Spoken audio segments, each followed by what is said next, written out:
Michael Zumstein, bonsoir. Bonsoir à vous. Merci d'être avec nous. Vous êtes journaliste et auteur de cet ouvrage. Quelle a été l'idée de départ au tout début? L'idée de départ, elle est née un petit peu par hasard en Centrafrique en 2014. Je photographie un groupe d'anti-Balaka et au milieu de ce groupe d'anti-Balaka, il y a un homme qui porte un maillot rouge flamboyant. C'est le maillot de l'équipe d'Espagne, récemment championne du monde à l'époque. Et je me dis, c'est étonnant, aujourd'hui on fait la guerre avec des maillots de foot et je commence à chercher dans mes archives et là je trouve de plus en plus de photographies avec des Africains, des Africaines qui portent des maillots de foot. Je décide d'en faire une collection et un peu plus tard un livre. Est-ce que vous avez compris pourquoi ces maillots de foot se trouvaient sur des champs de bataille en Côte d'Ivoire ou encore au Mali? Alors évidemment, il y a une prolifération des maillots de foot parce qu'il y a aussi beaucoup de ces maillots de foot qui sont des maillots de contrefaçon.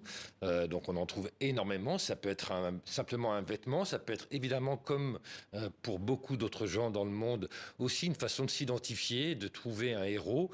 Et j'ai particulièrement remarqué que en Afrique de l'Ouest, en Afrique centrale, c'était pas seulement les hommes qui portaient le maillot, mais c'était aussi les femmes. Et là, je me suis dit que c'était quelque chose qui touchait tout le monde.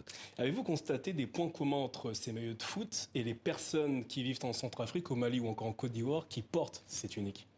Alors c'est difficile à dire parce que même nous, quand on s'identifie à un héros, que ce soit un héros un joueur de foot, un Zidane ou un Platini pour moi à l'époque, on n'a pas vraiment on essaye de trouver des points communs en fait, et c'est ces points communs qui nous rassemblent.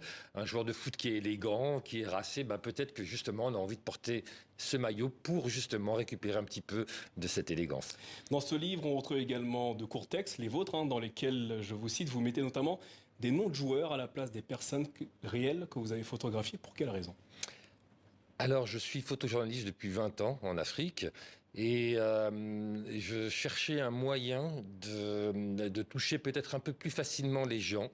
Et je me suis aperçu que quand on disait, Zidane revient de son champ, trop petit pour nourrir sa famille, ou Ronaldo fait la guerre, il y avait tout de suite quelque chose qui se passait. C'était aussi pour moi une façon de faire un pas de côté sur le photojournalisme et de sortir d'une légende photographique qui est parfois un petit peu étriquée. Et là, de lui donner un côté un peu plus universel pour que tout le monde se sente concerné par les situations. Alors, on a sélectionné certaines de vos photos, des photos saisissantes. On va en voir une apparaître à l'écran. J'aimerais que vous nous dites où est-ce qu'elle a été prise et surtout, quelle est l'histoire derrière cette photo? Alors c'est une photo qui a été prise en 2014 à Bangui en Centrafrique au moment de la prise de la ville de la tentative de prise de la ville par les anti-Balaka. C'est un homme qui vient d'apporter à l'hôpital général son ami qui est mort dans ses bras en fait, mort dans une embuscade. Et presque instinctivement, j'ai été voir aussi, après m'être renseigné sur sa situation, le nom qu'il avait dans le dos, parce que c'est un maillot de foot brésilien qu'il porte là, comme avec une sorte de collier de sang. C'était Ronaldinho. Et donc, du coup, j'ai légendé Ronaldinho vient d'apporter son ami mort dans ses bras à l'hôpital. Le fait de porter ces maillots de foot, notamment par des personnes sur le continent africain, est-il une façon pour elles de se projeter, de se mettre dans la peau de quelqu'un d'autre, dans un autre imaginaire? Bien sûr, c'est une façon comme pour tout le monde, tous les gens qui portent un maillot de foot, j'en ai porté quand j'étais petit. C'est une façon de sortir de l'ordinaire, c'est une façon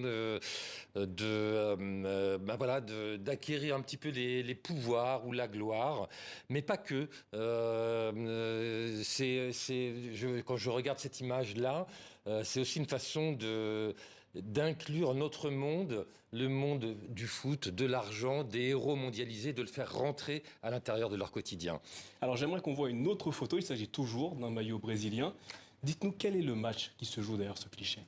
Alors c'est un match qui se joue encore une fois en Centrafrique. On parle de démobilisation de ces fameux plans DDR et c'est Neymar, tel que je l'appelle, qui vient rendre pour 38 € une arme.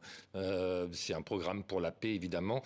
Je m'apercevrai un petit peu plus tard que finalement il y avait une fabrique d'armes pour toucher ces 38 € juste à côté du centre de démobilisation.